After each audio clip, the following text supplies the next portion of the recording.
Hello எல்லாருக்கும் வணக்கம். என் பேரு ஆதர்ஷ். இந்த வீடியோல வந்து இந்தியாவும் வெஸ்ட் இண்டீஸும் விளையாட போற முதல் டெஸ்ட் மேட்ச் அந்த சீரீஸை நான் ப்ரீவியூ பண்ண போறேன். இப்போ இந்த ப்ரீவியூக்குள்ள போயிடலாம். இந்த மேட்ச் அஹமதாபாத்ல நடக்க போகுது. நான் அந்த ரிப்போர்ட்ஸ் எல்லாம் படிச்சுட்டு இருந்திருக்கேன். One of the greenest pitches. இப்போ இந்தியாவில் வந்து டெஸ்ட் கிரிக்கெட் இவ்வளவு வருஷம் விளையாடியுமே one of the greenest pitches ரிப்போர்ட்ஸ்ல போட்டுருக்கு. எனக்கு பொறுத்த வரைக்கும் ஒருவேளை அது டெஸ்டிங் ஃபார் ஃபியூச்சர் சீரீஸ்ன்னு பண்றாளான்னு எனக்கு தெரியல.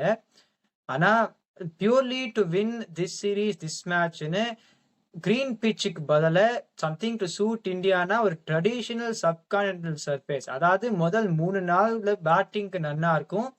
அதுக்கப்புறமா அந்த கடைசி 2 நாள்ல அந்த spinners will come more to play. இவ்வளோ வருஷமா இந்தியா வந்து அந்த மாதிரி பிச்சஸ் ஹோம்ல விளையாடி தான் அந்த மாதிரி பிச்சஸ் தான் ஜெயிச்சிருந்திருக்காங்க. இப்ப இந்த கேஸ்ல பார்த்தோம்னா வெஸ்ட் இண்டீஸ்க்கு Shamar Joseph ruled out of the series, Alzarri ஜோசப்பும் ruled out of the series.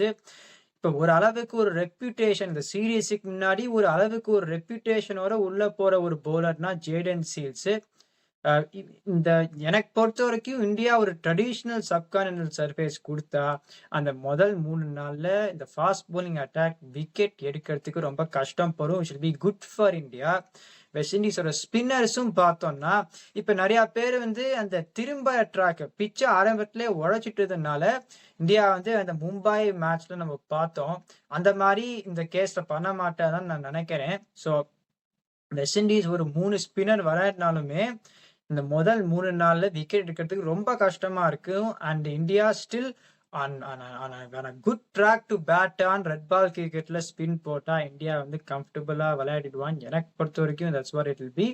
So I would rather unless they are looking for some kind ஒரு டெஸ்டிங் இதுன்னு, ஏன்னா நியூசிலாந்து டூர் ஒரு சில மாசத்துல வரப்போகுதுன்னு நினைக்கிறேன். Maybe they are looking for that. ஆனாலுமே பியூர்லி டு வின் திஸ் மேட்ச்ன்னு யோசிச்சா I'd much rather India give a subcontinental surface than a green pitch. ஆனா டெஸ்டிங் ஃபேல்னு சொன்னா ஒண்ணுமே சொல்ல முடியாது. என்ன நடக்குதுன்னு பார்க்கலாம். அது டெஸ்டிங்னு பண்ணா கூட நான் அது தப்புன்னு சொல்ல மாட்டேன். ஆனா purely the way that I think India the kind of pitches they played on home எப்போ ஜெயிச்சிருந்துருக்கானா நான் சொன்ன மாதிரி இந்த 3 நாள் பேட்டிங் நன்னா வந்துட்டு அப்புறமா அந்த ஸ்பின்னர்ஸ் கடைசி 2 நாள்ல போடுற மாதிரி தான் அந்த பிச்சர் தே ஒன். ஸோ இப்போ இந்தியாவோட பிளேயிங் லெவல்னு பார்த்தோம்னா நான் ஒருத்தரோட பேருக்கு பக்கத்துல நான் ஒரு ஆஸ்டரிக்ஸ் போட்டிருக்கேன். எதனால நான் சொல்லிடுறேன். பிளேயிங் லெவல் எப்படி இருக்குன்னா யசஸ்வி ஜெய்ஸ்வால், கேஎல் ராகுல், Sai Sudharsan number 3, Shubman Gill 4, Washington Sundar number 5, Narayan Jagadeesan number 6, Ravindra Jadeja number 7, Jasprit Bumrah 8, Kuldeep Yadav 9, Mohammad Siraj 10, Prasidh Krishna 11.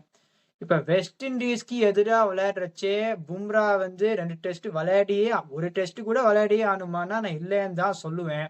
இப்ப போன வருஷம்ல இருந்து பும்ரா வந்து ஹோம் டெஸ்ட்லயுமே விளையாடுறாரு. அது எனக்கு புரியவே இல்லை. இங்கிலாந்து கூட ஒரு 5 டெஸ்ட் சீரீஸ்னா பும்ரா வந்து ஒரு 4 மேட்ச் அது விளையாடினார்.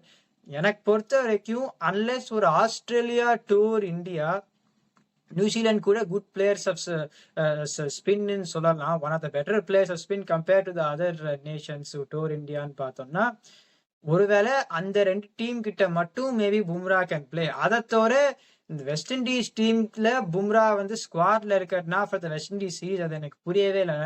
நிறைய பேர் என்ன கேள்வி கேட்கறான்னா இப்போ பும்ரா வந்து 2 மேட்ச் ஏஷியா கப்ல ரெஸ்ட் பண்ணாங்களே எதுக்காக திருப்பி ரெஸ்ட் கொடுக்கணும்னு கேட்கறா. நான் என்ன சொல்றேன்னா இன்னும் டீமோட தான் இருந்தார். ஒரு வென்யூல தான் விளையாடினா துபாயில. ஆனா டீமோட தான் இருந்தார். அந்த ட்ரைனிங்லாம் எப்படி பண்ணாரு நம்மளுக்கு தெரியாது. அதனாலதான் அவர் எப்ப டெஸ்ட் மேட்ச்ல போட்டிருந்தாலுமே he has looked rusty, is not looked his usual self. அனாவசியமா அவர் இந்த மேட்ச்ல விளையாடி அந்த மாதிரி ஒரு சிச்சுவேஷனுக்கு கொண்டு வர வேண்டாம்னு எனக்கு இருக்கு.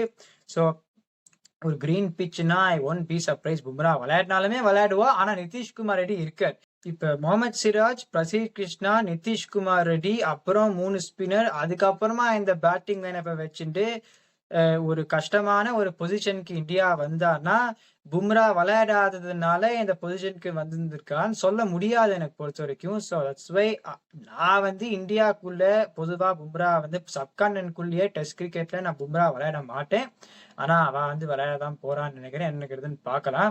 இப்ப பீப்புள் கூட மேட் ஸ்குவாட்னு நிறைய பேர் கேட்கறா. ஒரு கருண் நாயர் எனக்கு ரொம்ப பாவமா இருக்கு. தட் இவ்வளோ தடவை கொஞ்சம் வாய்ப்பு கிடைச்சிது. ஆனாலுமே he was one of the best performing batsmen in the domestic circuit. என்ன பண்றது, கொஞ்சம் வாய்ப்பு கொடுத்துட்டா இந்த இங்கிலாந்து சீரீஸ்ல. அபிமன்யு ஈஸ்வரன் தான் இப்ப இந்த ஸ்குவாட்ல நிறைய தடவை வந்திருக்கார். நான் வந்து இந்த இந்தியா ஏ மேட்சஸ் இன் இங்கிலாந்துல போய் நான் பார்த்தேன். அவர் அங்கேயுமே அவர் விளையாடினார். அந்த கேஸ்ல ஒரு தடவை கூட விளையாடாத டிராப் பண்றது எனக்கு பொறுத்த வரைக்கும் அந்த நியாயமே இல்லாத விஷயம், அன்பார்ச்சுனேட்லி. அப்புறம் இந்த ஃபாஸ்ட் பவுலிங்கை பத்தி நான் சொல்ல போறேன். இப்போ ஒரு முகேஷ் குமார் அந்த மாதிரி ஒரு பவுலர் இருக்கு, ஹர்ஷ்தீப் சிங் அந்த மாதிரி ஒரு பவுலர்லாம், ஒரு அன்ஷு கம்போஜ் ஓகே அந்த இங்கிலாந்து மேட்ச் ரொம்ப மெதுவா போட்டார். சாதாரணமா அவர் அவ்வளோ மெதுவா போட மாட்டார். ஆனாலுமே இப்ப பும்ரா தவிர நிறைய ஃபாஸ்ட் பவுலர் இருக்கான்னு நான் சொல்றேன். ஸோ அந்த கேஸ்ல பும்ரா இப்பதான் ஏஷியா கப் விளையாடிருந்திருக்கார். அவரை போய் திருப்பி இங்க கொண்டு வந்துட்டு still been travelling with the team. கேட்டா ரெஸ்டிங் பாலிசினா you still travelling with the team, you still have to abide by that ஸ்கெட்யூல்னு நான் சொல்றேன். ஸோ அது வந்து எப்படி போறதுன்னு தெரியல. ஆனா அதை தவிர இப்ப அக்ஷர் பட்டேல நான் எதனால விளையாடினேன்னா ரொம்ப ஒரு திரும்புற சர்ஃபேஸ்னால தான் அக்ஷர் பட்டேல் கொஞ்சம் பர்ச்சேஸ் கிடைக்கும். இந்த வந்து ஓவர்சீஸ்ல இருந்து கிட்டலாம் ஒரு ஸ்ட்ரெயிட் பால் போட்டா he dismisses them. ஆனா அவ்வளோ திரும்பலைன்னா அக்ஷர் பட்டேலோட பேட்டிங் இந்த இதுல தேவைப்படாததுனால அவர் வந்து வெளியில இருந்திருக்காரு அந்த டீம்ல. Dhruv Jurel backup for Narayan Jagadeesan very well in domestic cricket. Devdutt Padikkal or Sai Sudharsan at number 3. அப்புறம் நான் சொன்ன மாதிரி இப்ப நிதிஷ்குமார் ரெட்டியோ பும்ராவோ விளையாட போறாங்கன்னு நினைக்கிறேன். இல்லைன்னா இந்த டீம்ல Washington Sundar at number 5 it's very good promotion. England என்ன பண்ணாருன்னு நம்ம பார்த்தோம். இந்த டீமோட தான் ஐ திங்க் போவான்னு நினைக்கிறேன். என்னங்கிறதுன்னு பார்க்கலாம். இப்ப வெஸ்ட் இண்டீஸோட டீம் இப்ப நான் அந்த டீமை பார்க்கச்சேவே எப்படி இந்த 11 போகும்னு எனக்கு நான் கொஞ்சம் கம்பேர் பண்றதுக்கு கஷ்டப்பட்டேன். எனக்கு பொறுத்த வரைக்கும் ஒரு ரஃப் 11 போட்டிருக்கேன். இந்த மாதிரி தான் I think they good go. John Campbell, Tevin Imlach to open, Kevlon Anderson number 3, Alick Athanaze number 4, Shai Hope number 5, Roston Chase 6, Justin Greaves 7, Kary Pierre 8, Anderson Phillip 9, Jayden Seales 10, Jomel Warrican number 11. இப்ப இந்த opening காம்பினேஷனுமே ஒரு கேள்விக்குறியா இருக்கு. யார் open பண்ண போறான்னு நிறைய பேர் அவளோட இதுல இருந்தே தெரியல. இப்ப கிவ்லான் ஆண்டர்சன் வந்து மிடில் ஆர்டர்ல விளையாடி ஒரு 42 ஆவரேஜ் வச்சிருக்காரு ஃபர்ஸ்ட் கிளாஸ் கிரிக்கெட்ட. அந்த ஆஸ்திரேலியா 27 ஆல் அவுட் மேட்ச்ல அவரை போய் ஓப்பனிங் இறக்கினா எனக்கு புரியல. ஷெய் ஹோப்பு மேக்சிமம் நம்பர் 5ல ஒரு லேட்டா இறங்கணும்னா நம்பர் 5ல தான் இறங்கணும். ஐ திங்க் கீப்பிங் விக்கெட்ஸ் இந்த சைட்னால சொல்றேன். நம்பர் 6லாம் இறங்கினா அவர் தான் இருக்கிறதுலே எனக்கு பொறுத்திருக்கும் ஒரு sound technique the best batsman in this team. அவர் வந்து அவ்வளோ குழுலாம் இறங்கக்கூடாது. ஸோ நான் வந்து அவரை நம்பர் 5ல போட்டுருக்கேன். ஸ்பின்னர்ஸ்ன்னு பார்த்தோம்னா இப்ப கேரி பியர் வந்து நான் சென்ட் லூசியாவுக்கு நான் போட்டு நிறைய தடவை பார்த்துருக்கேன். Is a good bowler. I not surprise that is been called up. Roston Chase நிறைய வருஷம் விளையாடி இருந்திருக்கார். Jomel Warrican is a good bowler. அவரை வைஸ் கேப்டன் பண்ணியாச்சு. Jayden Seales slowly rising through the ranks. ஆனா இப்ப அல்சாரி ஜோசப், ஷமார் ஜோசப் இல்லாததுனால இப்ப ஆண்டர்சன் பிலிப் நான் வந்து அவர் வந்து 3 டெஸ்ட் மேட்சஸ் நினைக்கிறேன். Economy rate slightly high, close to 4. அப்புறமா ஜெடியா பிளேட்ஸ் இப்ப அவர் வந்து சிபிஎல் விளையாடுறதுக்கு முன்னாடி இன்டர்நேஷனல் டெபியூ பண்ணர். சிபிஎல்ல உக்காத்தி வச்சுட்டு உடனே இந்த டெஸ்ட் கிரிக்கெட்டுக்கு is not made is test debut. அதனாலதான் நான் Anderson Phillip ahead of Jediah பிளேட்ஸ்ன்னு இப்போதைக்கு போந்திருக்கேன். பிராண்டன் கிங் வந்து ஆஸ்திரேலியாவுக்கு எதிராக 75 ரன் அடிச்சார்.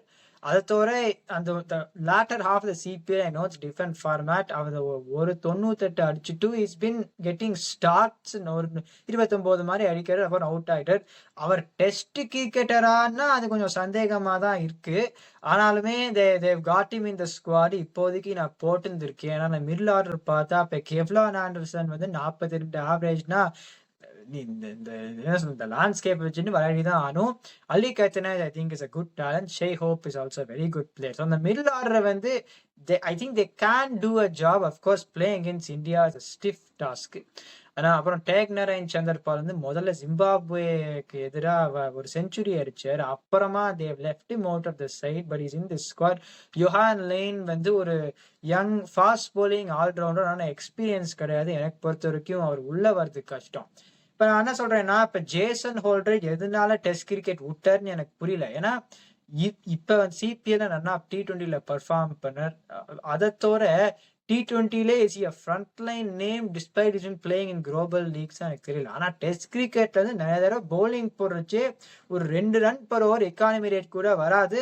அவர் ஒரு காலத்துல நம்பர் 1 டெஸ்ட் ஆல்ரவுண்டராலுமே இருந்தார். I think one time is a captain also. அவர் வந்து இந்த டெஸ்ட் கிரிக்கெட்டுக்கு வந்து நான் I think recovering from something நினைக்கிறேன். ஆனாலுமே இவ்வளவு வருஷமா டெஸ்ட் கிரிக்கெட் விளையாடல. அப்புறம் யார் குடகேஷ் மோட்டி. இப்ப குடகேஷ் மோட்டி வந்து பொதுவா பார்த்தா அந்த சிபிஎல் தவிர is been batting better than he has bowled. ஒருவேளை எப்ப திருப்பி டெஸ்ட் கிரிக்கெட்டுக்கு கொண்டு வர போறான்னு எனக்கு தெரியல. ஸோ அதனாலதான் maybe they have left him out. அப்புறம் of course Alzarri Joseph and Shamar Joseph. So இந்த 4 பேரு மோஸ்ட்லி இந்த 3 பேரு ஜேசன் ஹோல்டரையும் சேர்த்துக்கிறேன். இந்த 3 பேரு will be big miss for West Indies எனக்கு பொறுத்த வரைக்கும். எனக்கு I want this series to be competitive. I wish this team well. அவளும் இப்பதான் they're trying to sort of make their way in test cricket again. I wish them the best of luck. இப்ப 11 comparison பார்த்தாலுமே அது India in all facets would be better. அதை பத்தி எந்த சந்தேகமும் batting spinners and fast bowlers India in all facets would be better. அதனாலுமே I wish this to be a competitive series. இது என்ன நடக்குதுன்னு பார்க்கலாம். இந்த வீடியோ என்ஜாய் பண்ணீங்கன்னா லைக் பண்ணுங்க, சப்ஸ்கிரைப் பண்ணுங்க. இந்த இருக்கிற ஃப்ரெண்ட்ஸ் கிட்டலாம் அனுப்புங்க. My opinion watch use.